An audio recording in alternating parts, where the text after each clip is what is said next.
ఒక యథార్థ కథ. ఇది జర్మనీ దేశంలో జపాన్ దేశంలో జరిగిన ఒక గోస్ట్ కథ. ఇది మీరు వింటున్నారంటే మీకు భయం లేదని నాకు తెలుస్తోంది, కానీ ఇది చాలా హర్రర్. జపాన్లో కొద్ది సంవత్సరాల ముందు ఒక అందమైన ఒక ఆమె ఉండేది. ఆమె పేరు కుచుసకి హోనా. ఆమె అలా ఉంటే ఒకరోజు వాళ్ళ హస్బెండ్కి ఆమెకి ఒక భీకరమైన గొడవ జరిగింది. ఆ గొడవలో వాళ్ళ హస్బెండ్ ఆమె నోటిని కత్తిరితో కట్ చేశాడు. అక్కడి నుంచి ఎక్కువగా రక్తం పోవడం వల్ల ఆమె చనిపోయింది.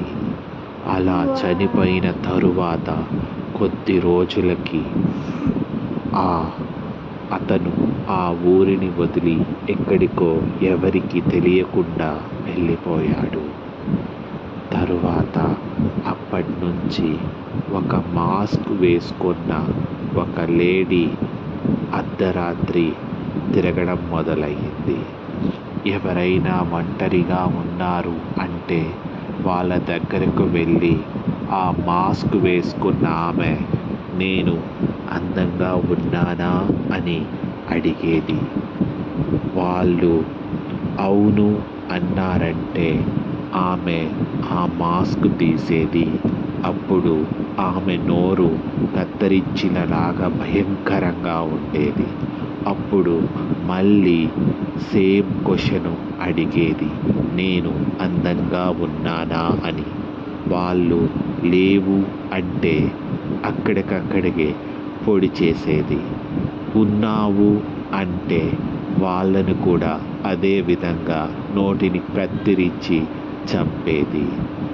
ఒకవేళ మాస్క్ తీయకముందే అందంగా లేవు అని ఎవరైనా అంటే వాళ్ళని అక్కడే పొడిచి చంపేసేది. అవును అన్నా కాదన్నా ఇద్దరిని ఆమె కత్తితో పొడిచి చంపేది. ఇలా ఉండగా అక్కడ పోలీసులకి ఇక్కడ జరుగుతున్న హత్యల గురించి ఏమీ అర్థం కావటం లేదు. తరువాత జపాన్ కంట్రీ మొత్తం వాళ్ళు ఒకటి చెప్పారు, మీరు అర్ధరాత్రి 6 తర్వాత బయటకు వెళ్ళకూడదు అని అందరికీ చెప్పారు. అలా కొద్ది రోజుల పాటు ఆ కుచుసకి హోనా భయంతో అందరూ ఎవరు బయటికి పోకుండా అలాగే ఉన్నారు. కానీ అలాగే ఉండడం అది పరిష్కారం కాదని అనుకున్నారు. తరువాత ఒకానొక రోజు వాళ్ళు జపాన్లో కొంతమంది కలిసి ఒక స్వామీజీని తీసుకొని వచ్చి వాళ్ళు పూజలు చేయడం మొదలుపెట్టారు. ఆ పూజలు చేస్తున్నప్పుడు ఎక్కడి నుంచో ఒక ముసుగేసుకున్న ఆమె అక్కడికి వచ్చి నిలబడింది. అప్పుడు అర్థమయ్యింది వాళ్ళకి ఈమె అలా చేస్తుందని. అప్పుడు ఆమె మంత్రగా వాళ్ళు అడిగారు, నీ పేరేమిటి అని. అప్పుడు ఆమె చెప్పింది. విని అందరూ షాక్ అయ్యారు. ఏమని అంటే ఆమె పేరు కుచుసకి హోనా. అప్పుడు నీకు ఏం కావాలని అడిగారు. నన్ను మా హస్బెండ్ ఇలా చంపారు, నేను కూడా మా హస్బెండ్ను అలాగే చంపాలి, అప్పుడే నేను ఇక్కడి నుంచి వెళ్తాను అని చెప్పింది. అప్పుడు వాళ్ళ హస్బెండ్ కోసం పోలీసులు అంతా వెతకడం మొదలుపెట్టారు. చాలా రోజులు వెతికారు, కానీ అతని జాడ మాత్రం కనిపించలేదు. అలా వెతికి తరువాత చాలా రోజులకి అతన్ని కనుక్కున్నారు. అతన్ని కూడా తీసుకొచ్చి అక్కడ కట్టేసి ఆ కుచుసకి హోనాని ఇచ్చారు. అలాగే ఆ రోజు ఆమె అతని దగ్గరికి కూడా వచ్చి నేను అందంగా ఉన్నానా అని అడిగింది. అప్పుడు అతను ఉన్నావు అని చెప్పాడు. అప్పుడు ఆమె మాస్క్ తీసింది. అప్పుడు అతనికి అర్థమయ్యింది ఆమె కుచుసకి హోనా ఆయన హస్బెండ్ అని.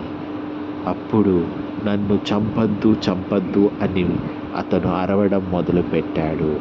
కానీ ఆమె వినకుండా అతన్ని కూడా అలాగే కట్ చేసి అక్కడి నుంచి ఆమె అదృశ్యమయ్యింది. అలా కట్ చేయడం వల్ల ఆయన అక్కడికక్కడే ప్రాణాలు వదిలాడు.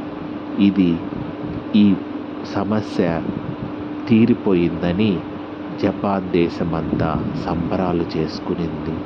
కానీ వాళ్ళకు తెలియదు ఆ సమస్య పూర్తిగా పోలేదని.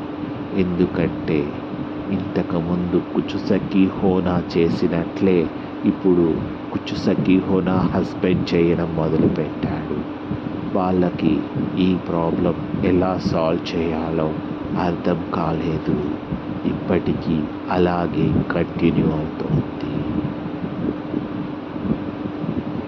Continue.